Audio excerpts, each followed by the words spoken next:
March 26. అది నీకేమి, నీవు నన్ను వెంబడించుము.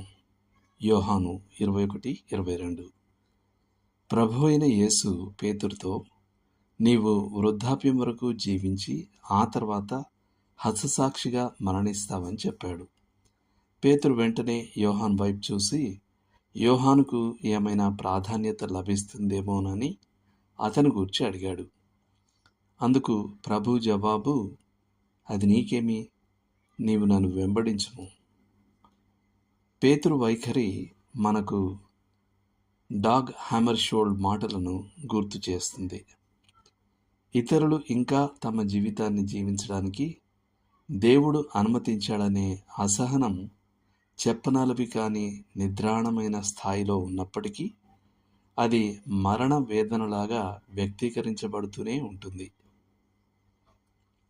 మనం ప్రభువు మాటలను గైకొనగలిగితే అవి క్రైస్తవ ప్రజల మధ్య అనేక సమస్యలను పరిష్కరిస్తాయి.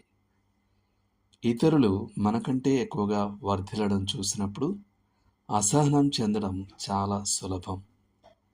ప్రభువు వారికి ఒక కొత్త ఇల్లు, ఒక కొత్త కారు, సరస్సు ఒడ్డున ఒక కుటీరం కలిగి ఉండటానికి అనుమతిస్తాడు.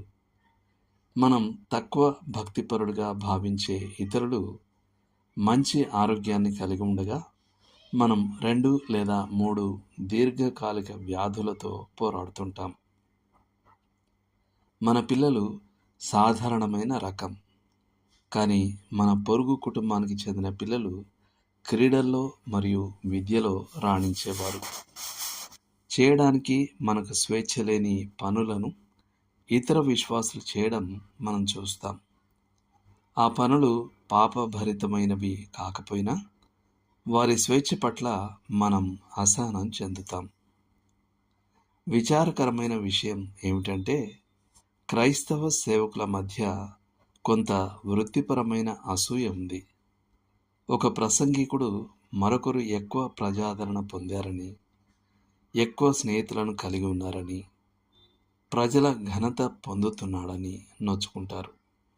లేదా మరొకరు తన సహోద్యోగి తాను ఆమోదించని పద్ధతులను ఉపయోగిస్తాడని కోపగించుకుంటాడు.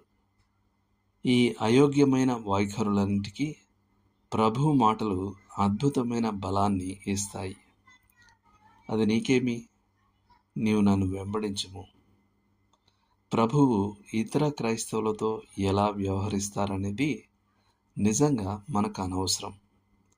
ఆయన మన కోసం నియమించిన ఏ మార్గంలోనైనా ఆయనను వెంబడించడమే మన బాధ్యత. దేవుడు మిమ్మల్ని దీవించును గాక. ఆమేన్.